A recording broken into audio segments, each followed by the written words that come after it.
Hi, this is Dodger and you're watching my show. So I was trolling around for new mobile games because that's what I do when I wind up playing way too much Monsters Ate My Condo, which I'm back in that horrible cycle again. But so apparently there's a game that's called Minecraft Sweeper, which is basically Minecraft plus Minesweeper. Haha, so funny. But it's literally like it kind of concerns me. Like I used to play a lot of Minesweeper as a kid. Played a lot of Minecraft for a while as an adult. Together, it could be my undoing. So for gaming news, first off, if any of you were like me, and you got the PlayStation Move, and then you just kind of like sat there and went, like, what do I do with you? There haven't been like that many options of differing things to do with the Move, or like innovative things to do with the Move, and I've been waiting. I've been just sitting here going, someday, somebody's gonna think of something that sounds kind of cool. So there is a game called Quadratum Mortis that is coming out, and it allows you to use dual fist. You get to dual fist the PlayStation Move controllers, and one is your shield, and one is your sword. Yes, I have been waiting so long. It feels like I have been waiting for this. It's gonna be pretty dope. And I feel like it's gonna work better than in Skyward Sword with like the nunchuck and the Wiimote. Like the times that I attempted to do that, which by the way, I still haven't played very much Skyward Sword because I'm still waiting for people to stop constantly telling me either how terrible it is or how great it is. But anyway, I really didn't like the utilization of the nunchuck in that game, of what I've played of it so far. So I feel like having two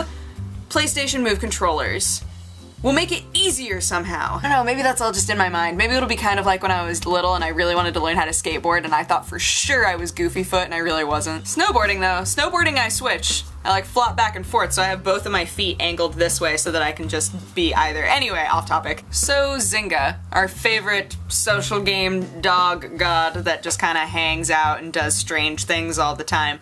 Apparently they're going to try to corner the market on real gambling. Now by corner the market I mean the online market, and by real gambling I mean you use real money. Now this exists already. People already do this. They're already able to gamble online with real money. It's not like an unheard of thing, but having a company like Zynga behind it is gonna be that weird line towing where suddenly people go from, oh, it's just a fun game that doesn't really matter, Farmville, ha ha ha ha ha, and then suddenly they're playing their gambling game.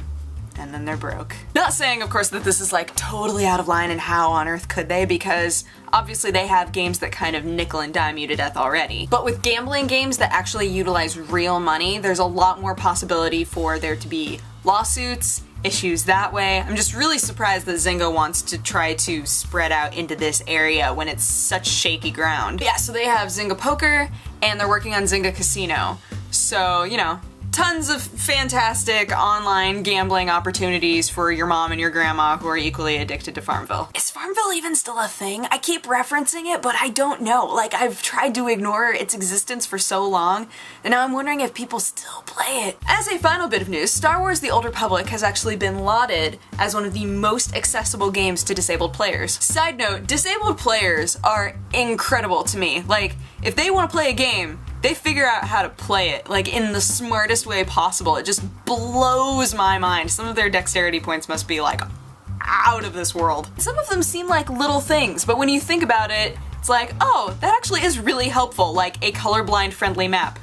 Never would have thought of that. Having full subtitles, always helpful. Queuable actions, auto-looting, any stuff like that just makes it easier on the player. Also, just being able to do anything that you need to in the game with either just the keyboard or just the mouse. Like, just stuff like that is so cool. It takes a lot more time. Like, you have to think these things through. It takes more cost, more time. The developers have to really think about this stuff. So it's very cool that they were able to do that, especially since the game was in such a time crunch, people were really anticipating it.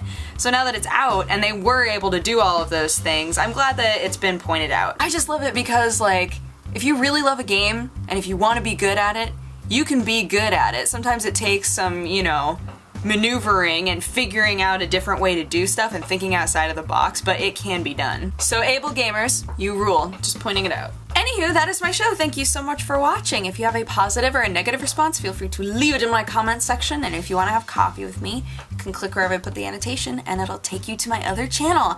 But otherwise, I hope your week has started off awesome and I will talk to you again on Wednesday. Okay, bye-bye. Mwah. Farmville, ha ha ha ha ha.